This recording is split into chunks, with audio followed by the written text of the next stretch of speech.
प्रश्न विचारायचे असतील तर उत्तरही द्यावे लागेल. हिशोब भावनांचा आणि वेदनांचा कधीच लावता येत नाही जगात. जीवनात यश हवे असेल तर संकटांना समोर जावेच लागेल. एक गोष्ट ऐकवतो मित्रांनो, त्यातून काय शिकायचं ते तुम्ही ठरवा. एक पर्यटक अशा शहरात आला जे सर्वच उधारीमध्ये बुडले होते.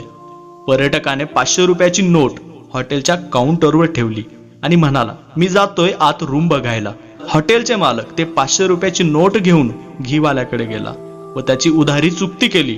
घीवाला ते 500 रुपये घेऊन दूधवाल्याकडे गेला व त्याची उधारी भागवली. दूधवाला गेला गायवाल्याकडे, त्याने 500 रुपयांची उधारी दिली. गायवाला लगेचच चाऱ्यावाल्याकडे गेला आणि 500 रुपयांची उधारी दिली. चारावाला गेला त्याच हॉटेलमध्ये जो तो कधी तिथे उधारीवर खात होता, त्याने 500 रुपये हॉटेलवाल्याला दिले. तेवढ्यात तो पर्यटक परत काउंटरवर आला आणि म्हणाला, मला रूम पसंत नाहीये. त्या हॉटेल मालकाने तेच 500 रुपये त्याला परत दिले. ना कुणी कुणाला दिले ना कुणी घेतले. सगळ्यांचा हिशोब चुकता झाला. आता सांगा गडबड झाली कुठे? गडबड कुठेच नाही झाली, तर हा सगळ्यांचा फक्त गैरसमज आहे की पैसे माझे आहेत. रिकाम्या हाताने आलो होतो आणि रिकाम्या हाताने जाणार. विचार करा आणि जीवनाचा आनंद घ्या. सदैव सुखी राहा, मस्त राहा, हसत राहा, खेळत राहा. ही कहाणी सांगताना मला 2 शब्द आठवतात मित्रांनो, ते ऐकवतो मी.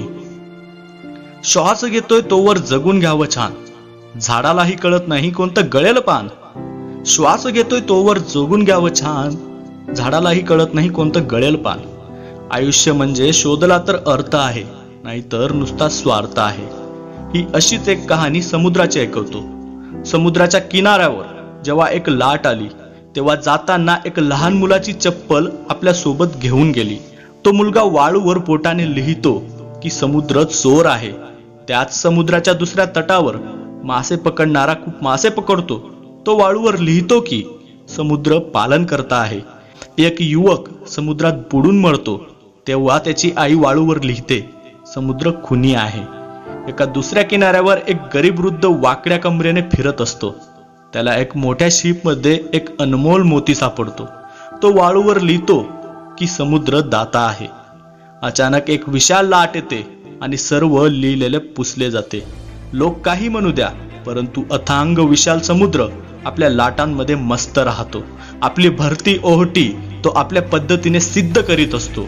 जर अथांग समुद्र बनायचे असेल तर कोणाच्या निर्णयावर लक्ष न देता जे करायचं ते आपल्या पद्धतीनेच करा.